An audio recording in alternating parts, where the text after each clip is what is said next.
Hello again and welcome to another episode of I Want to Talk About This Album. And today, it's a great day, but it's also a little bit of a sad day. And the reason it's a great day is because I'm going to talk about a Motorhead record. And the reason it's a sad day, a little bit, is because I have to use notes to talk about a Motorhead record. That shouldn't happen. You know, Motorhead is I consider one of my favorite bands ever. People say this is my favorite, second favorite, third favorite. I don't really have a true ranking like that, but I consider Motorhead to be one of my elite, let's say at least in the top 4 bands I have. So maybe I do have a ranking. And for a band that I love as much and have loved as long as I have, such as Motorhead, I shouldn't have to have notes, but I do for this one. And it's called Aftershock. And here it is right here. And the reason that I have to have notes for it, I've talked about a bunch of Motorhead records in past episodes. And I've got how many? 1, 2, 3, 4, 5. It looks like 8 more. After this one, I think I've still got 8 more Motorhead records to come. Including my favorite. If you're following along, Damien, I say this every time, Damien knows what it is. I still haven't talked about my favorite Motorhead record. It's sitting right here in my face, staring at me, saying, please, with tears in its eyes, please, sir, talk about me. But I will get to my favorite Motorhead record. It's not this one, Aftershock. At this point, and maybe it's getting easier to determine if you're following along what my favorite Motorhead record is. At this point with Motorhead, Aftershock, it was their second to last album. It came out in 2012, 13, 14, around there. And at this point, I had long checked out of Motorhead. I did listen to every Motorhead record as it came out. I downloaded them. I think the last one I bought before I started buying these records, the last Motorhead record I had bought was Inferno in 2004. And I wasn't into it. And I wasn't into Hammered before that. And then after that was it Kiss of Death, and then Motorizer, and then I think Aftershock. And at this point, Motorhead, they were really, really, doing paint by numbers Motorhead. Really not a lot of variety, very formulaic. As I said, paint by numbers, pretty, there wasn't. And Motorhead, I think, did have a lot of variety, more variety than people give them credit for, similar to AC/DC. But there was not a lot of variety from, let's say, Hammered or Inferno around there until Bad Magic, the last album in 2015, I think that came out. There was not a lot of variety, and either in the albums as a whole or from song to song. And I kind of lost interest. And going back through these records now, I kind of feel a little bit bad about that. I think, this is kind of cool. I'm kind of listening to Motorhead records that I hadn't heard before, even though I'd heard all these the last 4 or 5 or 6 Motorhead records. I'd probably listened to them just once when I got them. So I kind of like going through it again. But to be honest, I don't love Aftershock, as you'll see. And I'll try to be a little bit more articulate about that as when I get to the track by track. But yeah, this record, Aftershock, and all that era of Motorhead it's all just one big blob, one big blur, not a lot of variety. Pretty simple music. I don't need Motorhead to be complex music, but yeah, I had checked out. So that's all I have to say about Aftershock, and I think I don't really have a lot to say about any of the songs on these. There were a few, and I'll open it up now. There's no hype sticker, as you can see on this one. There were a few that I had played on repeat, some might say, over the years. They were okay, but I can't say there's one song on this album that I love. There are some good ones. I don't even know if there's one that I would consider say, oh, that's an awesome Motorhead song. So there it is. There's the back. Good album cover. I will say that was a good album cover. Motorhead, I think also at this point, Motorhead album covers were starting to slip a little bit too. But this one is pretty good. I like this album cover. And so I never did have this on CD. So let me take a look. All right, it's got the lyrics. Oh, a lot of liner notes there. I think it's just black vinyl. Yep. All right, there's the label if you want to see that. So it's got the lyrics there, lots of lyrics. And another reason, speaking of that, what I don't really, or it really turns me off about this record, I've talked about this before, is that it's just too long. It's 14 songs. A Motorhead record should be 14 songs. 10, maybe 11, 12 is stretching it. It's a combination of length, the number of songs, than the length of the overall album. I just listened to this for the second time this week. I listened to it a couple days ago out when I was exercising, and just sat down and gave it a listen to go through the track by track.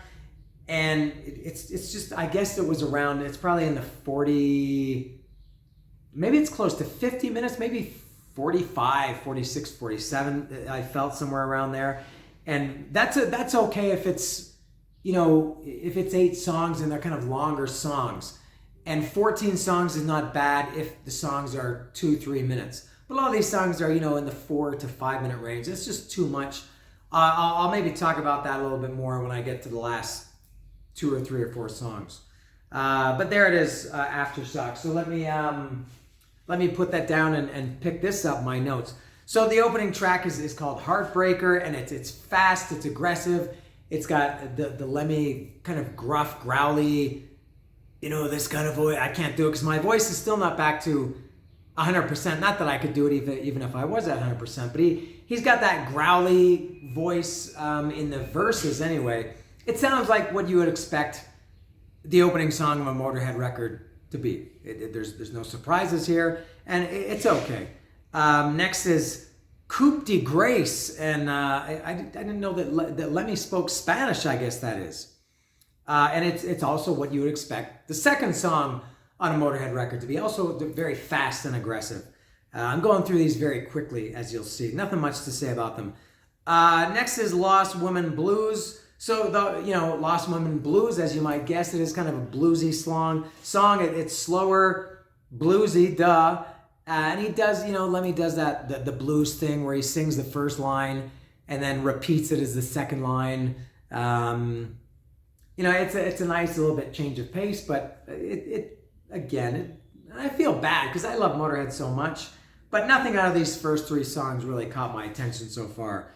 The 4th track is End of Time. This is even faster than the first 2. This is maybe the fastest one on the record.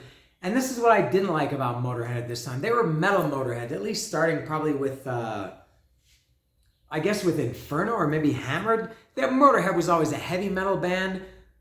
And I don't know if you know what I mean, and I don't even know if I know what I mean, but I like heavy metal Motorhead. I don't like metal Motorhead, kind of the heavy, faster, thrashier that they did on some songs, on some albums that I really liked. But at this point, Lemmy,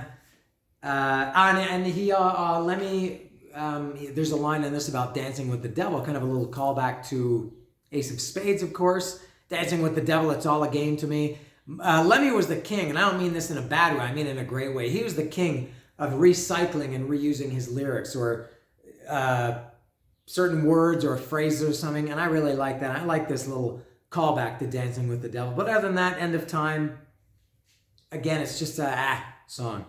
Next is Do You Believe? This one is the first sign, kind of what I consider to be like classic Motorhead. This has got a little bit of the Motorhead, groove and kind of swagger to it. I can hear in this song a little bit of the bass reminds me a little bit of the Bomber, the song Bomber.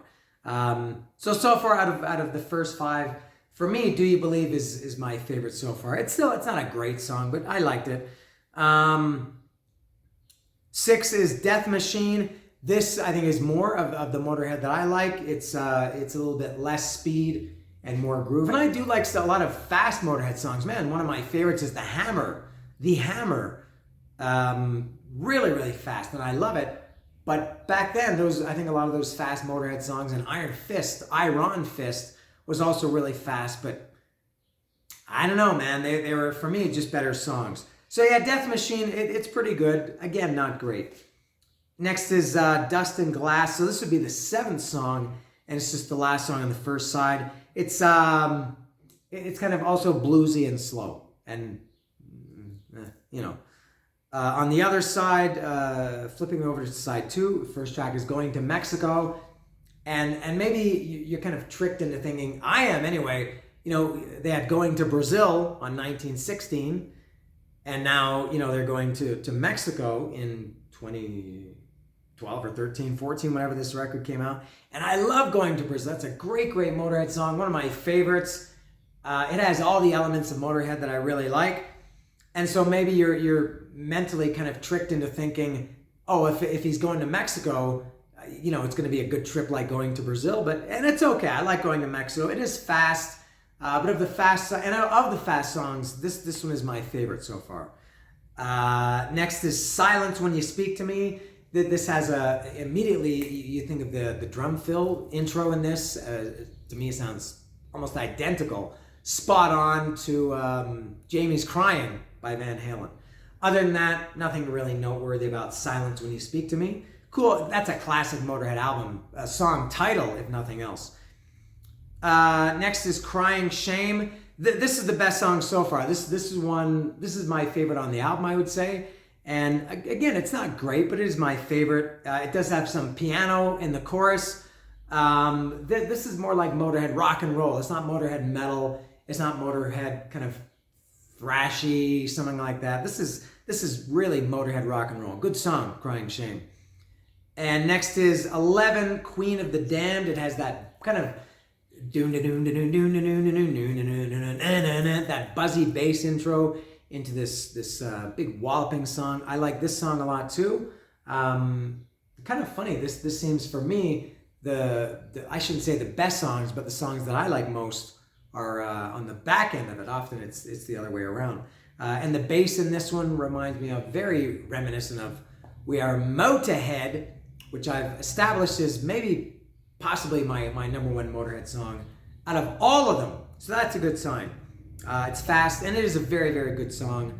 Close to being a great song, Queen of the Damned. Now there are 3 songs left, and the next song is Knife. And it was okay, but at this point I was starting to get the listener fatigue. I had already heard 11 songs, and I guess at this point it was probably 37, 38 minutes, 36, somewhere around there. And I guess my mental clock, my musical mental clock was kind of saying, okay, the album kind of should be over by now. Maybe it could have ended with Queen of the Damned, because Motorhead always, going back to the formulaic paint by numbers Motorhead, they often started and ended with a fast song. Ace of Spades and The Hammer. Not 1916, I mentioned that earlier. The last song on 1916 is the title track, which is very, very, very quiet. What are some other examples? Die You Bastard, Back at the Funny Farm and Die You Bastard. What the last song on Bomber is Bomber? What's the first song on Bomber? Dead Men Tell No Tales? That's not like really, really fast, but it is up-tempo. So maybe Queen of the Damned. Maybe I would have overall liked this album better if it had stopped at Queen of the Damned, the 11th song. But yeah, Knife at this point, it was just, I'm kind of losing interest in this album.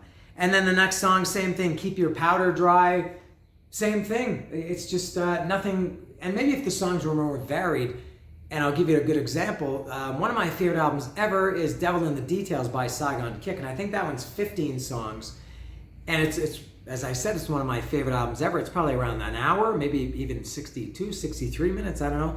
But those songs are so varied, and there's so much, things going on, and a lot of variety, and it doesn't feel like a 60-minute album, whatever it is.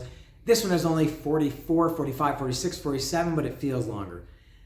And then the last song is Paralyzed, and speaking of going on longer, that's me.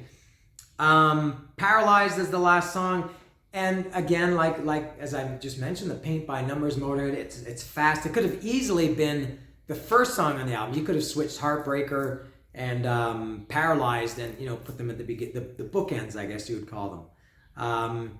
But at this point, yeah, these last 3 songs, I kind of felt that they were a little bit unnecessary, let's say. But there it is, Motorhead Aftershock. And I'm sure, I think everybody, a lot of Motorhead fans, like the real Motorhead fans that bought every Motorhead album, I think they consider that Motorhead never had a bad record. I think Motorhead, and this is not bad, I don't think. It's just, if this had come out 10 years early, 15 years earlier, maybe I would have loved it. But placement and timing, as I've said many times, has a big effect. I think there is one Motorhead album that sucks, and I haven't talked about it. And I don't think I am going to talk about it. Maybe you can guess what it is. And it's a pretty bad album. But that's it. So good album cover. I'll repeat that. And there it is. Motorhead. Lots more Motorhead to come. So if you're a Motorhead fan, a Motorhead banger, stay tuned over the coming months. Some are going to be like this. I'm going to struggle to talk about them. But there are still, I would say, three